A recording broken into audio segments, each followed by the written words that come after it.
வணக்கங்க. ஹரக் செல்லுங்க சேனலுக்கு உங்களை வரவேற்கிறேன். இன்னைக்கு நம்ம வந்து 2, 3 ஐட்டம் பார்க்க போறோம். அதாவது வந்து இப்போ வேர்ல்டு கப் நடந்துட்டுருக்கு. இதில் வந்து நம்மளும் யுஎஸ்ஏவும் வந்து இதில் விளையாண்டோம். இதில் NASA county international cricket stadium அதில் வந்து விளையாண்டோம் நம்ம. அது வந்து முடிஞ்சிச்சு. அதோட அந்த ஸ்டேடியத்தில் வந்து 8 மேட்ச்சும் முடிஞ்சு போச்சு. ஸோ அந்த அந்த கிரிக்கெட் ஸ்டேடியம் வந்து எப்படி வந்து உருவாக்குனாங்க, அது எவ்வளோ என்ன எப்படி கட்டினாங்க என்ன சொல்லி ஒரு ஷார்ட்டாக பார்ப்போம். ரொம்ப விவரமாக வேணாம், ப்ரீஃபாக பார்த்துருவோம். அதை பார்த்துட்டு இப்போ அது முடிஞ்சதுக்கப்புறம் என்ன பண்ண போகிறாங்கன்னு பார்த்துட்டு, அதுக்கப்புறம் இப்போ வந்து சூப்பர் 8க்கு வந்து எந்தெந்த டீம் போகுது, எந்தெந்த பெரிய டீம்லாம் வந்து அடி வாங்கிட்டு எதிர்பார்க்காத விதமாக இதை விட்டு லீக்லேயே வந்து போயிட்டு சூப்பர் 8க்கு போக முடியாமல் இருக்குது. அதை பற்றி டீட்டெயில்டாக நம்ம பார்ப்போம். வாங்க வீடியோக்குள்ளே போகலாம். முதல்ல பார்த்தீங்கன்னா, நம்ம இப்போ அமெரிக்காவில் வந்து யுஎஸ்ஏவும் வெஸ்ட் இண்டீஸும் சேர்ந்து தான் வந்து இது பண்ணுறாங்க. இந்த மேட்சை வந்து ஹோஸ்ட் பண்ணுறாங்க. அதில் வந்து நம்ம வந்து யுஎஸ்ஏல வந்து 8 மேட்ச் இந்த கிரவுண்டில் விளையாண்டுருக்கோம். ஸோ சரியாகவே இல்லை, பிச்சில் நிறைய கம்ப்ளைண்ட்ஸ் வந்தது.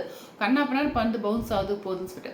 அது வந்து எப்படி வந்து யுஎஸ்ஏல வந்து இது மாதிரி உங்களுக்கு வந்து கிரிக்கெட் வந்து அங்கே நடத்துறதுக்கு ஐசிசி வந்து அலோவ் பண்ணிச்சு, பர்மிஷன் கொடுத்தாங்க அப்படின்னு சொல்லி ஸ்மாலாக பார்த்துப்போம். சின்னதாக ஒரு குட்டியாக பார்ப்போம். அதாவது யூஎஸ்ஏ வந்து நம்ம கிரிக்கெட் வந்து நாங்கள் நடத்துகிறோம் இந்த வருஷம் அப்படின்னு சொல்லி கேட்டப்போ ஐசிசி வந்து அதுவும் வெஸ்ட் கேட்டப்போ பர்மிஷன் கொடுத்துச்சு. ஆனால் எப்படி கொடுத்தாங்கன்னு தெரியல. ஏன்னா உங்களுக்கு வந்து யூஎஸ்ஏல வந்து கிரிக்கெட் வந்து சுத்தமாக பாப்புலரே கிடையாது. அங்கே வந்து உங்களுக்கே தெரியும், ரக்பி, அப்புறம் வந்து பேஸ்கெட் பாலு, ஃபுட்பால், இதுதான் ரொம்ப ஃபேமஸாக இருக்குது. ஸோ கிரிக்கெட் அந்த அளவு பாப்புலரே கிடையாது. இன்ஃபேக்ட் நிறைய பேருக்கு வந்து கிரிக்கெட்னாவே என்னன்னு தெரியாது. தெரிஞ்சால் கூட என்ன சொல்கிறாங்கன்னா, கிரிக்கெட்னா வந்து ஒரு 5 நாள் விளையாடுவாங்க, ஒயிட் ட்ரெஸ்லாம் போட்டு விளையாடுவாங்க, அந்த மாதிரி தான் தெரியுது. கிரிக்கெட் பற்றி ஒன்றும் பெருசாக தெரியல. அப்படி இருக்கிற பட்சத்தில் எப்படி அங்கே வந்து வச்சாங்கங்கிறப்ப, கிரிக்கெட்டை வந்து உலகம் ஃபுல்லாக வந்து நல்லா வந்து ஃபுல்லாக வந்து பரப்பணும் அப்படின்னு சொல்லி அவங்களுக்கு ஒரு இது எல்லாருக்கும் தெரிய வைக்கணும், அது மாதிரி ஒரு ஆசை. அதுவும் இல்லாமல் அங்கே இருக்க யங்ஸ்டர்ஸ்லாம் பார்த்தீங்கன்னா உங்களுக்கு கிரிக்கெட்டில் வந்து அவ்வளோ ஆர்வமாக இருக்காங்க, அவ்வளோ விரும்பி டிவிலாம் பார்க்குறாங்க இப்போ யங்ஸ்டர்ஸ்லாம். அது இல்லாமல் அங்கே இந்தியன்ஸ் நிறைய இருக்கிறாங்க. சவுத் ஏஷியா கண்ட்ரிலலாம் பார்த்தீங்கன்னா நிறையா வந்து எல்லாமே கிரிக்கெட் விரும்புகிறவங்க நிறைய லட்சம் பேர் அங்கே இருக்கிறாங்க அமெரிக்காவில். ஸோ அதுவும் இல்லாமல் இப்போ வந்து லாஸ் ஏஞ்சல்ஸில் வந்து 2028 வந்து ஒலிம்பிக் நடக்க போகுது. அதில் வந்து நம்ம ஃபஸ்ட்டு வந்து கிரிக்கெட்டை வந்து இன்ட்ரடியூஸ் பண்ணுறாங்க. T20 வந்து ஒலிம்பிக்ல வந்து இன்ட்ரடியூஸ் பண்ணுறாங்க. ஸோ இதனால வந்து அவங்க வந்து கிரிக்கெட் வந்து வேர்ல்டு கப்பை இங்கே நடத்தலாம் அப்படின்னு சொல்லி முடிவு பண்ணியிருக்கு அமெரிக்கா. சரி, ஓகே, இது வந்து வைக்கலாம் முடிவு பண்ணியாச்சு. ஆனால் எங்கே வைக்கிறது? கிரவுண்டு ப்ராப்பராக கிரிக்கெட் கிரவுண்டு கிடையாது எங்கள் அமெரிக்காவில். ஸோ என்ன பண்ணலான்னு பார்க்குறப்ப, சரி புதுசாக ஒரு கிரவுண்டு ஒன்று கட்டிடுவோன்னா, சாதாரணமாக உங்களுக்கு பார்த்தீங்கன்னா ஒரு வீடெல்லாம் கட்டுறதுக்கே வந்து 1 வருஷம் ஆகும், குறைச்சலாம் 1 வருஷமே ஆகும். அப்படி இருப்ப இந்த இதை வந்து எப்படி ப்ராப்பராக கட்டணும்னு சொல்லி யோசனை பண்ணிவிட்டு, சரி டெம்பரவரியாக மாடுலராக வந்து ஒரு இது கட்டுவோம், இது கிரிக்கெட் கிரவுண்டு கட்டுவோம்னு சொல்லிட்டு பார்க்குறாங்க. இடம் பார்க்குறாங்க, நிறைய பார்த்து கடைசியில் வந்து கிடைக்காம அதில் வந்து ஒரு இதில் ஒரு ஐசன்ஹவர் அப்படின்னு சொல்லிட்டு ஒரு பார்க்கு, ஐசன்ஹவர்ங்கிற பார்க்கு, அந்த பார்க்கை வந்து சூஸ் பண்ணுறாங்க. சூஸ் பண்ணிட்டு அதில் வந்து நம்ம கிரிக்கெட் கிரவுண்டாக மாற்றிடுவோம் சொல்லிட்டு வேலையை ஆரம்பிக்கிறாங்க. இது எவ்வளோ நாள் நடந்ததுன்னா கரெக்டாக 100 டேஸில் முடிச்சிருக்காங்க. 250 crores கிட்ட செலவு பண்ணி 100 நாளில் வந்து ஒரு கிரிக்கெட் கிரவுண்டு வந்து ரெடி பண்ணுறாங்க. பக்காவானா அது எவ்வளோ பெரிய விஷயம் பாருங்க, நம்பவே முடியல. அவ்வளோ பர்ஃபெக்டாக பண்ணியிருக்கிறாங்க. இதில் என்ன பண்ணியிருக்கிறாங்கன்னா, உங்களுக்கு வந்து அந்த கிரிக்கெட் பிச்செல்லாம் இருக்கும் பார்த்தீங்களா, அதை ரெடி பண்ண லேட் ஆகும்னு சொல்லிட்டு ட்ராப் இன் பிக்சர்ஸ், அதாவது செஞ்சுட்டு வந்து எடுத்து அப்படியே ட்ராப் பண்ணி உள்ளார போட்டு வைக்கிற மாதிரி ட்ராப் இன் பிக்சர்ஸ் தான் வந்து எங்கன்னா அடிலேடு, இதில் ஆஸ்திரேலியா அடிலேடு பார்த்தீங்களா, அங்கே வந்து நல்லா ப்ரிப்பேர் பண்ணுவாங்க. அங்கே சொல்லி அங்கேருந்து வந்து ட்ராப் இன் பிக்சர்ஸ்லாம் கொண்டு வந்து இங்கே வந்து இங்கே வந்து இந்த கிரவுண்டில் வந்து போட்டு பிச்செல்லாம் ரெடி பண்ணுறாங்க. அப்புறம் இந்த புல்லெல்லாம் இருக்குது பார்த்தீங்களா, நேச்சுரலாக புல்லெல்லாம் பார்த்தீங்கன்னா இங்கே ரொம்ப ஹாட்டாக இருக்கா யூஎஸ்ஏல, இங்கே வளர்க்க முடியலன்னு சொல்லிட்டு என்ன பண்ணுறாங்கன்னா, இதில் ஃப்ளோரிடாவில் வந்து புல்லெல்லாம் நேச்சுரலாக புல்லெல்லாம் வளர்த்து அதை கொண்டு வந்து இங்கே வந்து ரொம்ப ஹாட்டாக இருக்குங்கிறதால நல்லா பிளாங்கெட்லாம் போட்டு மூடி கவர் பண்ணி அப்படி கொண்டு வந்து இங்கே வச்சு நல்லா தண்ணியெல்லாம் ஊற்றி நல்லா வளர்த்து அழகாக வந்து பசுமையாக அப்படி பண்ணி வச்சுக்கிறாங்க. அது மாதிரி கிட்டத்தட்ட ஒரு 34,000 people ஸ்பெக்டேட்டர்ஸ் பார்க்கலாம். அந்த அளவு வந்து நல்லா பெருசாக பண்ணி அந்த நிறையா இருக்கும் பார்த்தீங்களா, டக் அவுட் இருக்கும், ட்ரெஸ்ஸிங் ரூம் இருக்கும், எல்லாமே பண்ணி எல்லாமே வந்து ரொம்ப வந்து வுட்டில் எல்லாம் பண்ணலாம். இதில் வந்து இதுதான் பண்ணுறாங்க, ஒரு வுட்டில் இப்போ ஒரு கான்க்ரீட்லலாம் பண்ணல, அவங்க ஸ்டீலு அப்புறம் அயனு இப்படிலாம் வச்சு தான், அலுமினியம் இதை வச்சு தான் யூஸ் பண்ணி எல்லாமே ரெடி பண்ணியிருக்கிறாங்க. ரெடி பண்ணி அவ்வளோ பார்க்கப்ப சுத்தமாக தெரியவே இல்லை.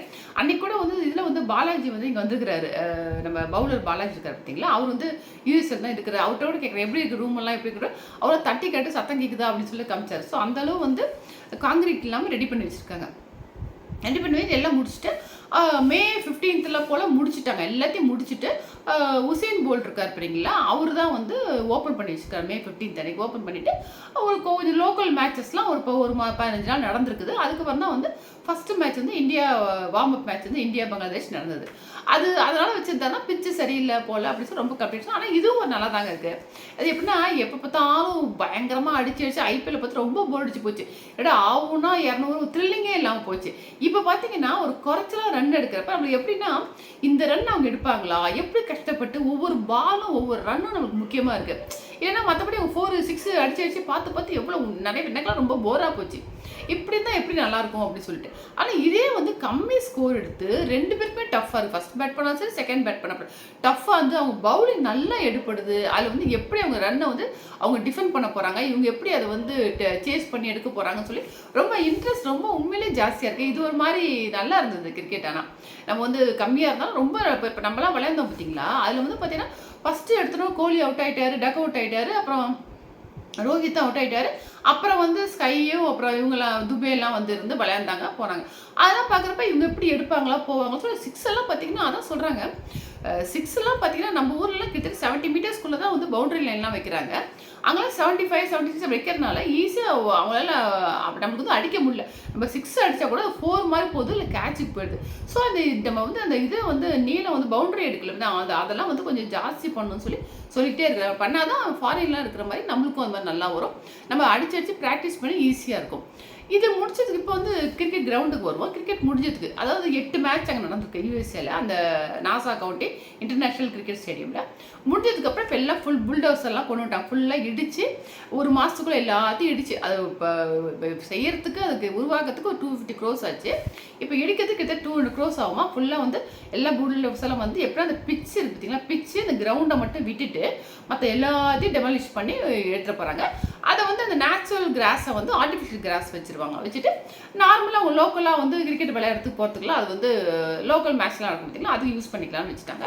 மற்றபடி மற்ற எல்லாத்தையும் எடுத்துருவாங்க, எல்லா ரூம் எல்லாத்தையும் எடுத்துகிட்டு இது மட்டும் இந்த பிச்சும் அந்த கிரவுண்டை மட்டும் விட்டுடுறாங்க. இதுதாங்க இந்த கிரவுண்டை பற்றி ஒரு கதை. இது மாதிரி உருவாக்கி நினச்சா ரொம்ப ஈஸியாக இருக்குல்ல, சர்வசாதாரணமாக போயிடுச்சு பாருங்கள். முடிச்சு இந்த மேட்ச் 8 மேட்ச் நடந்து முடிஞ்சிச்சு. இன்னுமே நம்மளுக்கு வந்து எதுக்குன்னா ஃப்ளோரிடாவில், அதாவது அமெரிக்காவில் வந்து யூஎஸ்ஏல வந்து ஃப்ளோரிடாவிலையும் வெஸ்ட் இண்டீஸில் ஃபுல் மேட்ச்சும் நடக்க போகுது. இது முடிஞ்சதுக்கப்புறம் சூப்பர் 8 வரும். இன்னொன்று விஷயங்க, நேற்று மேட்ச்சில் ஒரு விஷயம் நடந்தது. அதில் எப்படி சூரியகுமார் அதை பற்றி சொல்கிறாங்க. நல்லா ஃபஸ்ட்டு பால்லேருந்து நல்லா அடிக்க ஆரம்பித்து நல்லா எப்போதும் போல் நல்லா அடிக்க ஆரம்பிச்சால். துபே ரொம்ப கஷ்டப்பட்டேன். ஃப்ரண்ட் ஃபுட் யூஸ் பண்ணாமல் ரொம்ப தேங்கி தடுமாறி விளையாண்டு பின்னாடி தான் கொஞ்சம் அடிச்சு இப்படி வந்தாருன்னு வச்சுங்களேன். இதில் ஒரு பாயிண்ட்னா நம்மளுக்கு வந்து பெனால்ட்டியாக வந்து 5 ரன் பெனால்ட்டி கொடுத்துருக்காங்க வெஸ்ட் இண்டீஸ்க்கு, யூஎஸ்ஏக்கு. எப்படின்னா இது வந்து புது ரூல் வந்து கொண்டுருக்குறாங்க ஐசிசி. எப்படின்னா அதாவது 2 ஓவருக்கு, அதாவது 1 ஓவர் முடிஞ்சு அடுத்த ஓவர் ஸ்டார்ட் பண்ணுறதுக்குள்ளே 60 செகண்ட்ஸ், அதாவது 1 நிமிஷம் தான் டைமு. இது 1 நிமிஷம் தாண்டக்கூடாது. அது வந்து 2 தடவை அலவுடு. 3வது தடவை நம்ம பண்ணிங்கன்னா பெனால்ட்டின்னு சொல்லியிருக்கிறாங்க ரூலு. அது வந்து தெரியாதுன்னு சொல்லி கோச் தெரியாது அந்த இது அப்படின்னு சொல்கிறார். ஆனால் ஆல்ரெடி அம்பையர் வந்து வார்ன் பண்ணியிருக்காரு 2 தடவையும். வந்து அவர் கேப்டன் இருக்காருல்ல பார்த்தீங்களா, அவர் வந்து ஜோன்ஸு. அவர் ரொம்ப லேட்டாக 1 ஓவர் முடிஞ்சு அடுத்த ஓவருக்கு லேட்டாக வந்து பவுலிங் வந்து கொண்டு இருக்காரு. 1 நிமிஷம் ஆயிடுச்சு. ஸோ அம்பையர் வார்ன் பண்ணியிருக்காரு 2 தடவை தான் அலவுடுன்னு சொல்லிட்டு. 3வது தடவை என்ன பண்ணிட்டு நம்ம லேட்டாக பண்ணோன்னா அம்பையர் ஸ்டாப் பண்ணிவிட்டு அந்த பால் வந்து பால் போடுறத டெட் பால் ஆக்கிட்டு உங்களுக்கு வந்து 5 ரன் வந்து பெனால்ட்டியாக கொடுக்குறேன் அப்படின்னு சொல்லிட்டு கொடுத்துட்டார். ஸோ நம்ம 35 பால்ஸ் வந்து 30 ரன்ஸ் 30 பால்ஸ் வந்து 35 ரன்ஸ் வேணும்னு இருந்தது. இந்த 5 ரன் வந்து பெனால்ட்டியாக கொடுத்ததுனால நம்மளுக்கு 5 ரன் வந்து 30 பால்ஸ் வந்து 30 ரன்ஸ் மாதிரி ஆயிடுச்சு. ரொம்ப ஷாக் ஆகிட்டாங்க. நான் பார்க்க ஒன்று போல எது திடீர்னு இதுக்கு இப்படி குறைஞ்சிச்சு, பால் வந்து ஈக்குவல் ஆயிடுச்சுன்னு பார்த்தா அப்புறம் தான் பெனால்ட்டி ரூல் வந்து வந்திருக்குது. அது வந்து இவங்க தப்பாக போட்டால பண்ணுறேன். ஆனால் அவர் என்ன சொல்கிறார், கேப்டன் ஜோன்ஸ் என்ன சொல்கிறாரு, இல்லை துபே மேலே தான் தப்பு. அவர் வந்து அடுத்த பால் வந்து ஃபேஸ் பண்ணுறதுக்கு ரெடி ஆகிறதுக்கு நம்ம லேட் பண்ணார். அதனால தான் நாங்கள் வந்து அவங்க பண்ணுற ரெடி ஆகலையே சொல்லிட்டு நாங்களும் லேட் பண்ணோம் அப்படின்னு நம்ம பேர் சொல்ல கிடையாது. அவர் பண்ணார், அதெல்லாம் சொல்ல முடியாது. நீங்கள் வந்து கரெக்டாக வந்து ரெடியாகி வந்து வந்திருக்கணும் அப்படின்னு சொல்லிட்டு கொடுத்தா அது ஒரு அப்செட் ஆகிட்டார். அது இருந்திருந்தாலும் ஒரு கேட்ச் வந்து சூரியகுமார் யாதவ் ஒரு கேட்சை வந்து இவர் நேட்ரோ வால்கர், அந்த நம்ம ஊர் ஆள் தான் வந்து பையன். என் பேர் வந்து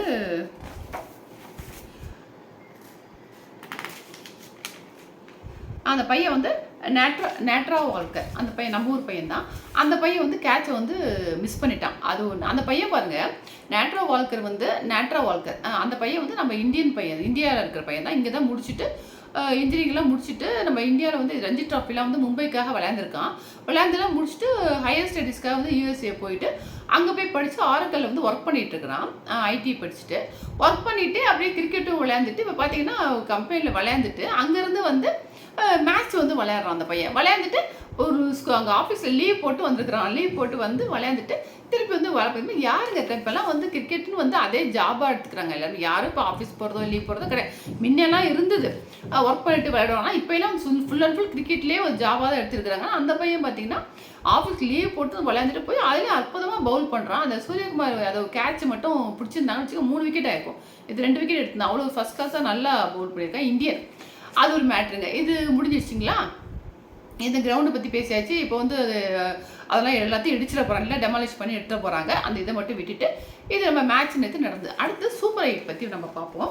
சூப்பர் 8 பார்த்தீங்கன்னா உங்களுக்கு வந்து யார் யார் போகிறான்னு நம்ம பார்ப்போம். இதில் நிறைய ட்விஸ்ட் இருக்குங்க. எந்தெந்த டீம் பெரிய பெரிய டீம் போகணும்னு நினச்சோமா அதெல்லாம் இப்போ போகல. எப்படின்னு பார்த்தீங்கன்னா இதில் வந்து டீம் ஏல வந்து இந்தியா போயிடுச்சுங்க. இந்தியா போயிட்டு அதுக்கப்புறம் வந்து பாகிஸ்தான் வந்து போகும்னு நினச்சோம். பார்த்தீங்கன்னா கட்சியில் பாகிஸ்தான் போகுமா யூஎஸ்ஏ போகுமான்னு இருக்குது. எப்படின்னா உங்களுக்கு வந்து யூஎஸ்ஏ வந்து 4 பாயிண்ட் எடுத்துருக்கு. அப்புறம் வந்து பாகிஸ்தான் 2 பாயிண்ட் தான் எடுத்துருக்கு. 2 பேருக்கும் ஒரு மேட்ச் பாக்கி இருக்குது. யார் கூடனா அயர்லாந்து கூட. இப்போ பாகிஸ்தான் அயர்லாந்து ஜெயிச்சா கூட அது அவங்களும் ஜெயிச்சிட்டாங்க, யூஎஸ்ஏவும் ஜெயிச்சிட்டாங்க, அவங்க போயிடுவாங்க. பாகிஸ்தான் வெளில வந்துடும். இல்லை பாகிஸ்தான் வந்து அயர்லாண்டை ஜெயிச்சுட்டு யூஎஸ்ஏ தோத்துட்டா கூட ரன் ரேட் பார்க்கணும். ரன் ரேட் பண்ணிட்டு யார் ஜாஸ்தியோ அவங்க தான் போகணும். ஸோ அது ரன் ரேட்டில் வந்து இப்போ யூஎஸ்ஏ ஜாஸ்தியாக இருக்குது. ஸோ அது ஒரு பாயிண்ட். அடுத்த டீம் பியில் பார்த்தீங்கன்னா ஆஸ்திரேலியா வந்து குவாலிஃபை ஆகிடுச்சு சூப்பர் 8. அடுத்தது வந்து பார்த்தீங்கன்னா இங்கிலாந்து ஸ்காட்லாண்டு மேட்ச்சில் வந்து இங்கிலாந்து மழை வந்ததுனால ஆளுக்கு ஒரு பாயிண்ட் கொடுத்துட்டாங்க. அதுக்கப்புறம் இப்போ வந்து எப்படின்னா ஸ்காட்லாந்து வந்து 5 பாயிண்ட், ஏன்னா அது வந்து ஒமானியும் நமீபியாவையும் ஜெயிச்சுட்டு 5 பாயிண்டில் இருக்குது. இப்போ இங்கிலாந்து வந்து ஒரு பாயிண்ட் தான் இருக்குது. அது வந்து ஒமானியும் நமீபியாவையும் விளையாண்டுட்டு இப்போ வந்து கிட்ட 2+ இருக்குதுங்க ஸ்காட்லாண்டு ரன் ரேட்டு. இவங்க விளையாண்டாலும் நிறைய ரன்ஸ் டிஃப்ரென்ஸில் வந்து தோக்கடிக்கணும். யார் நம்ம வந்து இங்கிலாந்து தோக்கடிக்கணும். அப்போ தான் இது குவாலிஃபை ஆக முடியும். ஸோ இப்போ ஆஸ்திரேலியாவுக்கும் ஸ்காட்லாண்டுக்கும் ஒரு மேட்ச் பாக்கி இருக்குது. அப்போ ஆஸ்திரேலியாவிலேருந்து ஹெசல்வுட் என்ன சொல்கிறாரு, ஸோ காமெடிக்கு தான் சொல்லியிருக்காருன்னு சொல்கிறாங்க இங்கிலாந்து கோச்செல்லாம். எப்படின்னா நாங்கள் வந்து ஸ்காட்லாண்டை வந்து நாங்கள் வந்து ஜெயிக்கணும்னா கூட நாங்கள் தோற்று போக மாட்டோம். ஏன்னா வந்து பெரிய முக்கியமான வீரர்களுக்கெல்லாம் வந்து பிளேயர்ஸ்க்கெலாம் ரெஸ்ட் கொடுத்துட்டு நாங்கள் வந்து தோற்க மாட்டோம். அது நாங்கள் மார்ஜினில் நாங்கள் ஜெயிச்சா கூட போதும், பெரிய டீம் வந்து நாக் அவுட் மாதிரி போயிடும் அப்படின்னு சொல்கிறாங்க. அப்படின்னா என்ன மீனிங்னா இவங்க மார்ஜினில் ஜெயிச்சாங்கன்னு வச்சுங்களேன், அதோட ரன் ரேட் அப்படியே தான் இருக்கும், ஜாஸ்தி தான் இருக்கும் ஸ்காட்லாண்டுக்கு. ஸோ இது வந்து ரொம்ப பயங்கர டிஃப்ரென்ஸில் இங்கிலாந்து வந்து ஜெயிக்கணும் 2 மேட்சையும். அப்படி ஜெயிச்சாதான் வர முடியும், இல்லைன்னா வந்து ஆட்டோமேட்டிக்காக வந்து ஸ்காட்லாண்டு வந்து போயிடும். ஸோ இங்கிலாந்துக்கு ரொம்ப ரொம்ப கஷ்டமான இது சூழ்நிலை. அது ஒன்று. அடுத்தது டீம் ஸ்டீல வந்து பார்த்தீங்கன்னா யார் இருக்கான்னா வெஸ்ட் இண்டீஸ் வந்து குவாலிஃபை ஆயிடுச்சுங்க. இப்போ ஆப்கானிஸ்தான் நியூசிலாந்து இருக்குது. நியூசிலாந்து போயிடுச்சு அவுட் ஆஃப் டோர்னமெண்ட். அது வந்து சூப்பர் 8 போக முடியாது, ஏன்னா அது வந்து 2 பாயிண்ட் தான் எடுத்துருக்குது. இதுங்கிட்ட ஆப்கானிஸ்தான் தோத்துருச்சு நியூசிலாந்து. ஸோ அது வந்து வர முடியாது, ஒரு மேட்ச் விளையாண்டா கூட வர முடியாது, அது போயிடுச்சு. ஸோ இதெல்லாம் நியூசிலாந்து இங்கிலாந்துலாம் பாகிஸ்தான் எவ்வளோ பெரிய டீம் பாருங்க, எல்லாம் சின்ன வந்து அவங்களாம் எல்லாம் வராங்க. ரொம்ப ஆச்சரியமாக இருக்குது. அப்படின்னா அவங்க அவ்வளோ எஃபர்ட் போட்டு நல்லா கிரிக்கெட் வந்து அவ்வளோ நல்லா அது ப்ராக்டிஸ் பண்ணி அவ்வளோ நல்லா வந்து டெடிகேஷனோட விளையாடுறாங்கன்னு தோணுது. நம்ம அது ஒன்று. அடுத்து டீம் டியில் வந்து சவுத் ஆஃப்ரிக்கா வந்து குவாலிஃபை ஆயிடுச்சுங்க. ஸோ பங்களாதேஷ் நெதர்லாண்டு இப்போ விளையாண்டுட்டு இருக்காங்க. ஸ்ரீலங்கா போயிடுச்சுங்க, அவ்வளோதான். அது போக முடியாது சூப்பர் 8க்கு. இப்போ நெதர்லாண்டோ இல்லை வந்து பங்களாதேஷ் தான் போக முடியும். ஸோ இது மாதிரி நம்ம எதிர்பாராத ட்விஸ்டெல்லாம் நிறைய நடந்துருக்கு வேர்ல்டு கப். சின்ன டீம் தான் நினைக்கிறோம், ஆனால் எப்படி விளையாண்டுருக்குறாங்க பாருங்கள். அது ரொம்ப ரொம்ப வந்து பார்த்திங்கன்னா நம்பவே முடியல. ஸோ வேர்ல்டு கப் எவ்வளோ டெடிகேஷனோட எல்லா டீமும் வந்து நல்லா முன்னேறாங்க. ஸோ நம்மளும் வந்து இன்னும் நல்லா எஃபர்ட் போட்டு நல்லா வந்து ஒரு அசால்ட்டாக சின்ன டீம் தான் வச்சு விளையாடக்கூடாது. நம்மளும் விளையாண்டு வந்து இப்போ ஏன்னா அன்றைக்கெலாம் வந்தாலும் கூட ரொம்ப கஷ்டப்பட்டு ஜெயிச்ச மாதிரி தான் இருந்தது. நம்ம இதுக்கப்புறம் சூப்பர் 8 ரொம்ப வந்து பெரிய டீமு சின்ன டீமும் சேர்ந்து வரும். நம்ம எல்லாத்தையும் நல்லா வந்து விளையாண்டாதான் நம்ம வந்து அடுத்த வந்து கப்பை ஜெயிக்க முடியும். ஸோ அது வந்து நம்ம கையில் தான், பிளேயர்ஸ் கையில் தான் இருக்குது. ஸோ இப்போ யாரை மாற்ற போகிறாங்க என்னன்னு தெரியல. துபைனா இருக்குது யாரை, ஏன்னா இந்த பக்கம் வந்து ஃபுல்லாக உங்களுக்கு வந்து பவுலிங் நல்லா எடுப்படுது. அதுவும் மெயினாக ஃபாஸ்ட் பவுலிங் ஸ்பின் அவ்வளோ எடுக்கலை எங்கள் யூஎஸ்ஏல. அங்கே வெஸ்ட் இண்டீஸ் போனால் ஸ்பின் நல்லா எடுக்கும், ஸ்பின்னும் எடுக்கும் இதுவும் எடுக்கும்.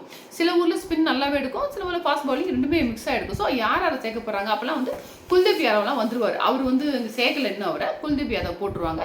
போட்டு எப்படி இருக்குது பேட்ஸ்மேன்லாம் அதே தானே புதுசாக கொண்டு வராங்களா என்னன்னு தெரியல. ஏன்னா ஸ்பின் நல்லா விளையாடுவாங்க சொல்லி மாற்றலாம். ஜெய்ஸ்வாலுக்குலாம் சான்ஸ் கிடைக்கலாம். எப்படி இருக்குன்னு சொல்லி பார்ப்போம் போக. அவ்வளோதாங்க. இந்த வீடியோ உங்களுக்கு பிடிச்சிருந்தா லைக் பண்ணுங்கள், ஷேர் பண்ணுங்கள். சப்ஸ்கிரைப் பண்ணலைன்னா சப்ஸ்கிரைப் பண்ணிக்கோங்க. பக்கத்தில் இருக்க பெல் பட்டனை கிளிக் பண்ணிக்கோங்க. எப்படி இருந்துன்னு சொல்லி கமெண்ட்ஸை சொல்லுங்கள். தேங்க்யூ.